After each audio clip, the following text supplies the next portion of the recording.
All right, so you sent over this article from the Department of Technology, Empowering Mobile and Manufactured Home Communities, the role of local technology advisory councils, LTACs. And well, it really got me thinking, we're not just talking about like getting everyone faster internet, right? No, not at all. Yeah. This is more about how, I don't know, how important reliable internet access really is. Mm. And for mobile and manufactured home communities, it can be, well, it can be a game changer, like a real tool for social change. See, that's what caught my eye too. So like, why is this such a big deal for these communities specifically? Okay, so imagine this. You're trying to, apply for a job, or maybe you need to use telehealth services, or even just helping your kids with their online homework. These days, it's like, I don't know, like trying to live without electricity or running water. It's essential. Exactly.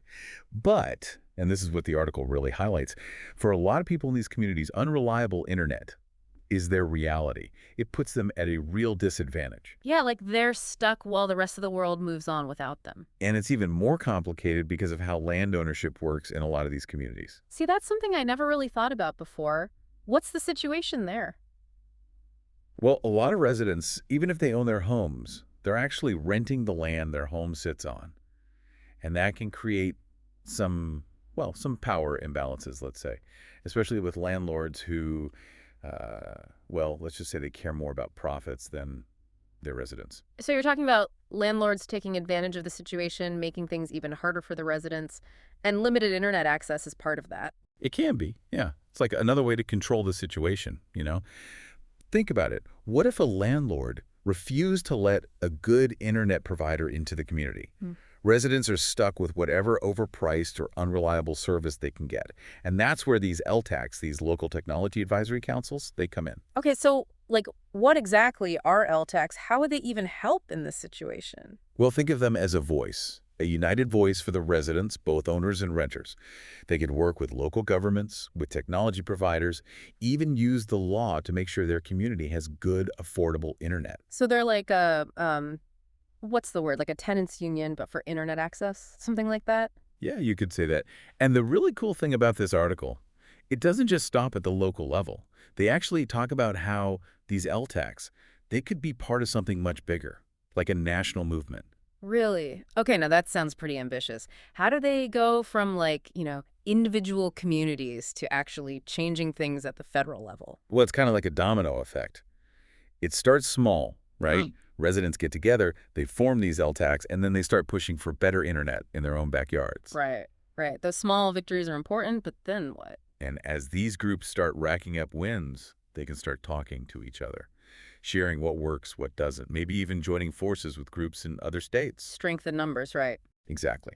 Now you've got this network of LTACs across the country, all fighting for the same thing, and that's when they can start doing bigger things, like public awareness campaigns, putting Yeah. pressure on state governments, maybe even taking it all the way to Congress.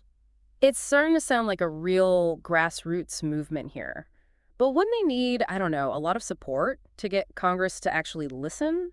Oh, absolutely. And that's where the article gets really clever.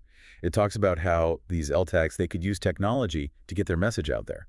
Think online petitions, social media campaigns. They could even use data, make charts and graphs to show just how bad the digital divide is in their communities. So they're fighting for technology, but they're also using it as a tool to fight. That's pretty cool when you think about it. Right. It shows you just how powerful technology can be when you use it for social good. And it doesn't stop there. The article even talks about how these groups, they could work with lawyers, write up some model legislation, they could push for an actual federal law that protects the digital rights of mobile and manufactured homeowners. Okay, now we're talking about real change, but what would that look like? What's the end goal here? They specifically mentioned this Fair Rent for Land Leased Homeowners Act. Now, basically, it would put a limit on how much rent landlords could charge these homeowners, and they would tie it to income so people aren't priced out of their own communities. Wow, that's a pretty big idea. But how would they make sure internet access is a part of that? It seems like one thing to like cap rent, but it's another to guarantee they even have access to good, affordable internet in the first place. That's where the planning comes in. This legislation, it could actually include things that encourage internet companies to invest in these communities. Things like grants, maybe subsidies. They even talk about encouraging communities to build their own internet infrastructure. So it's like They're not just trying to tack on internet access as an afterthought. They want to make it a core part of how this whole system works.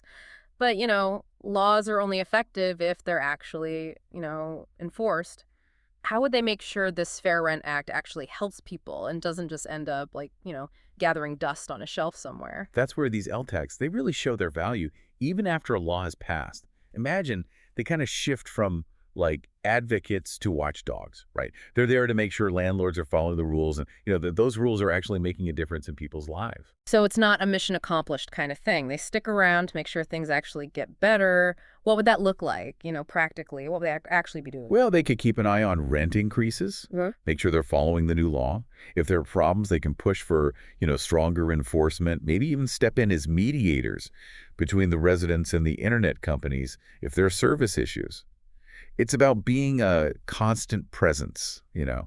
making sure that this win, this victory, it's not just a one-time thing, but it creates lasting change.